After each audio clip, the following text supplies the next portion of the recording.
इस पर।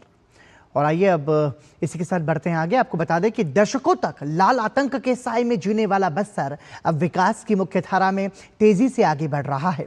केंद्रीय गृह मंत्री अमित शाह द्वारा तय की गई 31 मार्च 2026 की डेडलाइन के बाद नक्सलवाद के खात्मे की घोषणा के साथ ही बस्तर में एक नई शुरुआत हो चुकी है।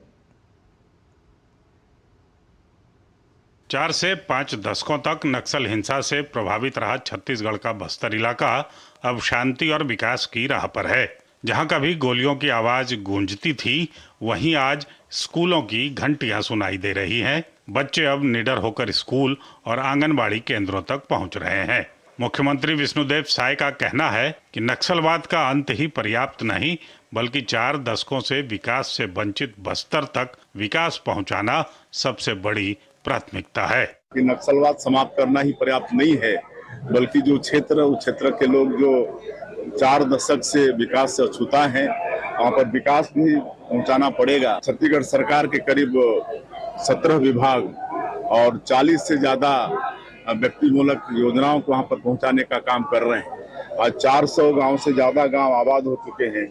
डबल इंजन सरकार अब बस्तर के सर्वांगीण विकास के लिए तेजी से काम कर रही है। सड़क, बिजली, पानी, शिक्षा और स्वास्थ्य सुविधाओं का विस्तार किया जा रहा है। प्रधानमंत्री आवास योजना के तहत हजारों घरों की स्वीकृति दी गई है, जिससे आदिवासी परिवारों के पक्के घर का सपना साकार हो रहा है। प्रदेश के गृह मंत्री विजय शर्मा नक्सलवाद के खात्मे में पुनर्वास नीति की बड़ी भूमिका मानते हैं।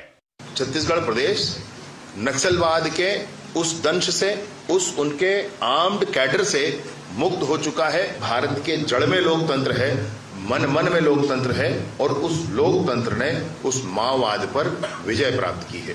राज्य बाल संरक्षण आयोग की अध्यक्ष डॉक्टर वर्णिका शर्मा ने भी माना कि बस्तर के बच्चों में प्रतिभा की कोई कमी नहीं है। विशेष योजनाओं के जरिए उन्हें शिक्षा, सुरक्षा और अवसर प्रदान किए जा रहे हैं।